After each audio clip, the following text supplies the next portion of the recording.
Hello, my name is Dennis, and welcome to my trailer park white trash mobile home kitchen.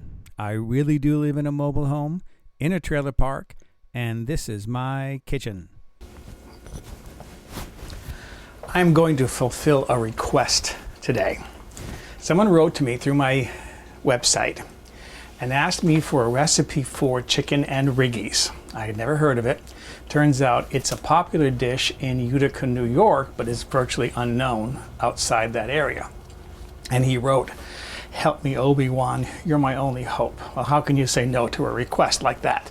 He said he had tried a number of recipes that he found on the internet, and they were good, but none of them were great. So he asked for my help.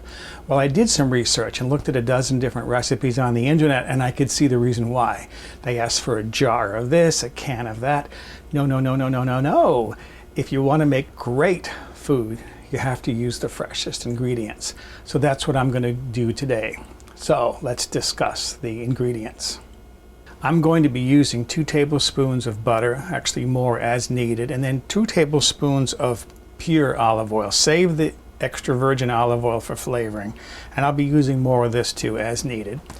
And then I have 4 ounces, which is about 113 grams of fresh mushrooms. I'll be slicing those. 4 to 5 small shallots. I have a couple of large shallots here, so there's 2 of those. They weigh about 2 ounces, 57 grams. Then I have 4 to 5 medium-sized cloves of garlic. I'll be mincing those.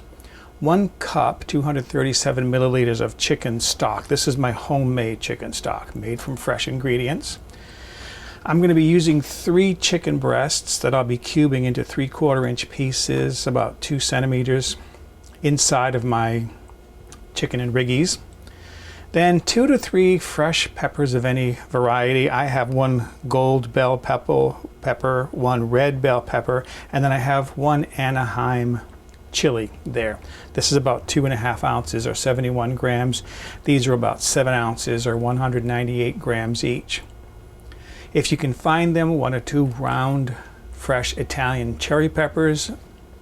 I could only find them in jars. I am going to use those for garnish at the end, but I'm not going to use them in my recipe. Chicken and Riggies is chicken and rigatoni. So I have 1 pound or 454 grams of good rigatoni. Then 1/4 cup, 59 milliliters marsala. You can use dry sherry or dry white wine. 1/2 teaspoon of paprika. I'm going to be using smoked paprika. 1/4 teaspoon of red pepper or 1/2 teaspoon of red pepper flakes. When I see something like that, I think, why not chorizo? So I'm going to be experimenting with chorizo in this recipe. And then 1 or 2 anchovy fillets. Those are optional, but when I think of Italian cooking, especially making a sauce, I think about putting in 1 or 2 anchovy fillets.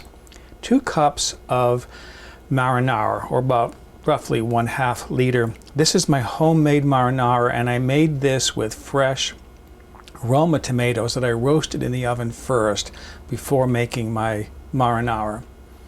Then I have 1/2 cup, 118 milliliters of heavy cream, salt, and freshly ground black pepper to taste.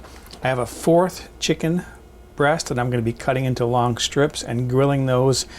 I'll show you that when we get to it. And then finally, 1/4 cup, 59 milliliters of my extra virgin olive oil. Then there's a lot of things you can do to garnish this dish at the end. You can use olives, small pickled peppers, which I'm going to be using, chopped fresh parsley, fresh basil. It's either torn or cut into chiffonade, and then finally grated Parmesan or Romano cheese. So those are the ingredients I'm using. I've been heating a skillet on the stove here. I'm going to put a tablespoon or 2 of butter in there, and some of my cooking olive oil. This is just plain pure olive oil.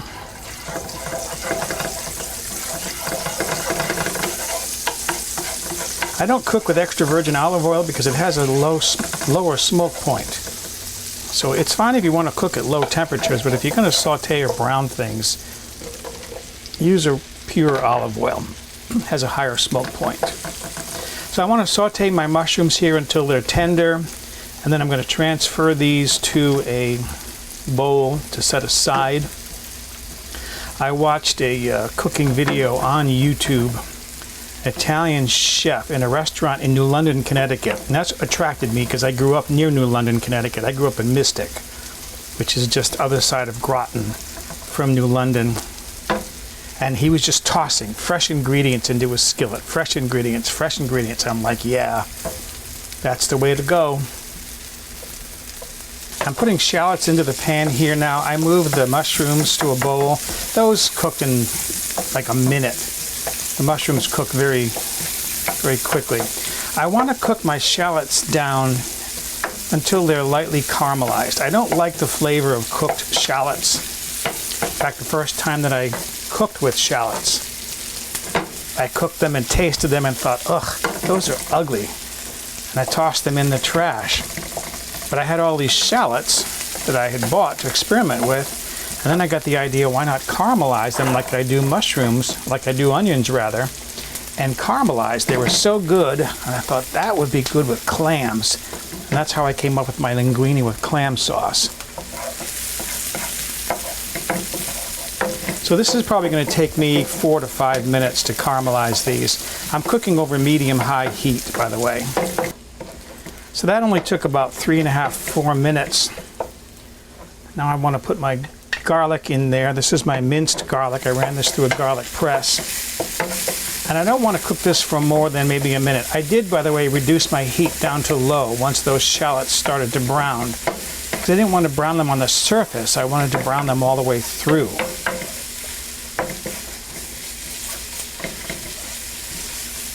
So again, less than a minute or about a minute just to cook that garlic, and then I'm going to transfer this to a bowl and set this aside. I brought my stock up to a boil here. I melted that frozen block of stock in this heavy saucepan. I'm just bringing it up to the boil. I'm going to let this simmer a little bit, maybe 4 or 5 minutes, to kind of reduce that down a little bit, to concentrate that stock. So I've simmered that a little bit. I've concentrated that down some, not a whole lot. I did add salt to that, by the way, because what I'm going to do next is I'm going to put my chicken cubes in there, my chicken breast. And then I'm just going to watch this until this comes back up to the heat, starts to boil a little bit, and then cook that chicken. I want to cook the chicken very, very lightly because chicken breast overcooks too quickly. And then it gets tough, it's chewy. I don't like it that way. That's why I actually prefer dark meat. So I'm just going to cook this until it looks like it's just about cooked all the way through. Then I'm going to turn the heat off, put the lid on that, and set this aside. I have in the meantime been heating my stovetop cast iron griddle that I brushed with safflower oil. Safflower oil is a very high temperature cooking oil. You can heat it up to 510 degrees Fahrenheit, 266 Celsius before it starts to smoke. Now I'm going to lay my chilies on there that I've cut into strips, because I want to grill these to put bar marks on them. I didn't use all of the gold and the red bell pepper, because I thought that was too much. I'm going to turn my heat down here a little bit. This is smoking.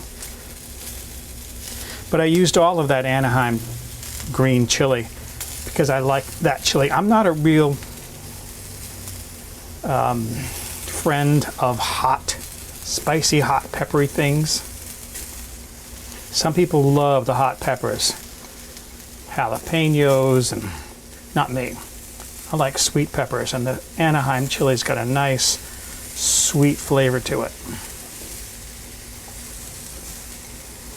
I'm going to cook these for maybe 5-6 minutes or so, again just to get some nice dark bar marks on them,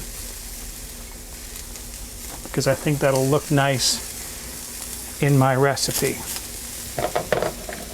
So there they are, seared on the inside. You can see the bar marks. I turned them all over. I'm going to do them another 5 minutes on the outside. That griddle, by the way, is really smoking.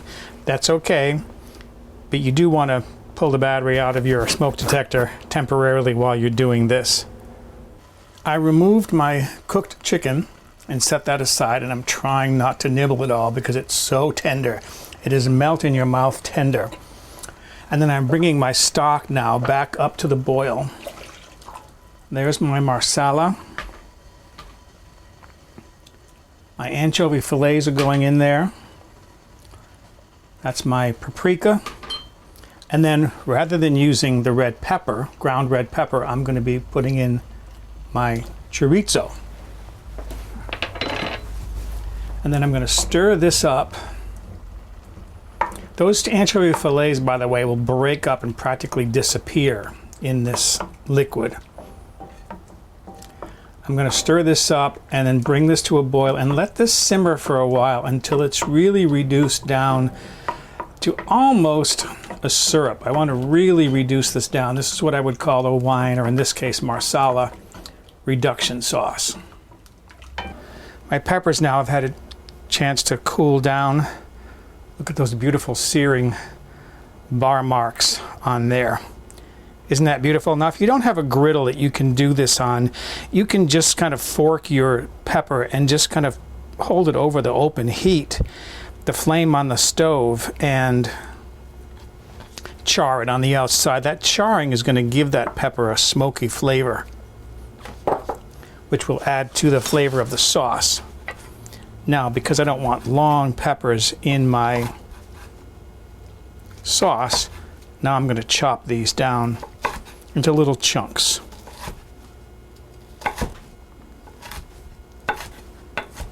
Like so. So there is my reduced liquid. You can see that is reduced down quite a bit.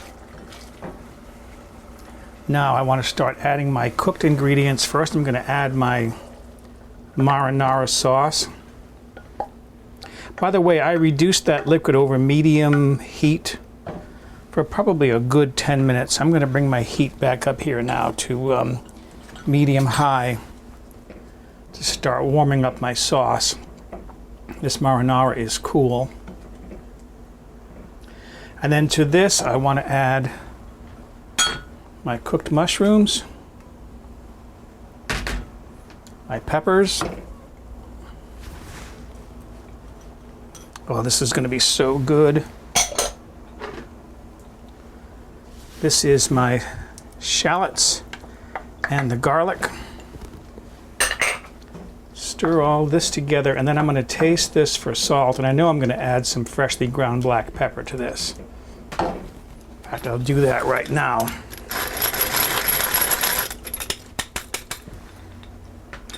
And at this point, I would consider this to be a good Sicilian sauce. That reduction, by the way, had a really strong flavor. I'm going to reduce my heat down to medium now. Had a really strong flavor, and I want that because what I'm going to be doing eventually is adding cream to this, and cream will really soften the flavor down. So by having a really strong flavor to this sauce, it'll still have that nice bold flavor after the cream is added. So I want to take a little taste of this, put some in my tasting spoon.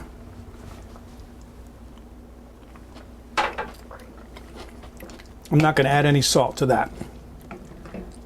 Okay, you can see that's just starting to simmer there. I'm going to turn the heat off. Add my chicken. I didn't want to add the chicken earlier because I didn't want to overcook that chicken. And there goes a train. Yes, I live near the tracks. And then stir my sauce in. My cream. This is one of the traditional recipes, cream, for that chicken and Riggies that they have in Utica, New York. One more taste. Then I'm going to cover this and set this aside.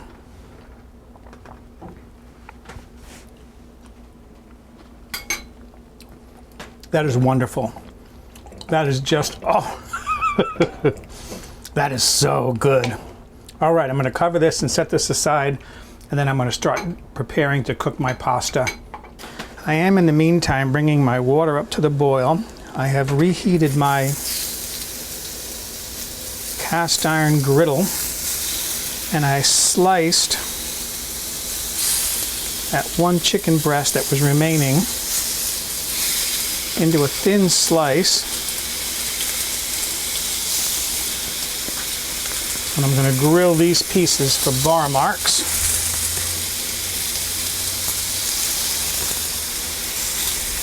I've got one end piece here that is just not going to slice up very well. And I'm going to cook these on the griddle until they're cooked all the way through. Mostly I want bar marks on one side. Meanwhile, my pasta has to boil for 12 minutes. My water is just coming up to the boil. Okay, how I would plate this. I boiled up just enough rigatonis for one serving. And then here's my delicious sauce. I'm going to save this sauce because I want to experiment with it. What's it going to taste like after it's sat overnight? You know, sauce gets better sometimes the longer you let it sit. So there's my sauce. How I would garnish this. Just put a little bit of chiffonade basil over the top. And this is the point at which you use extra virgin olive oil. Drizzle some extra virgin olive oil over that. I like to use olive oil for flavoring, not for frying. I mean, regular olive oil is fine for frying, but extra virgin to me is a flavoring. Then I would put one of my pieces of chicken on there. Add a few pickled peppers along one side.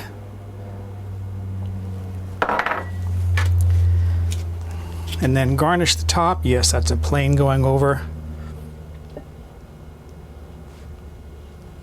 With some freshly grated Romano or Parmesan cheese. And that looks like a feast to me. Chicken Riggies. Kurt, this is for you. I so want to know what this is going to taste like. My mom made rigatoni a lot when I was a kid, but she never made anything like this. Chicken Riggies.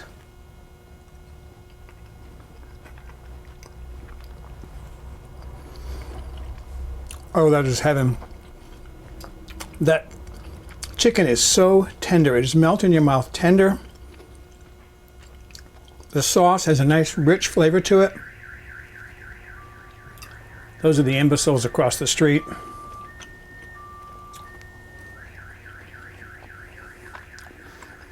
Okay, serenaded by a car alarm. Excuse me, I'm going to go enjoy my chicken Riggies.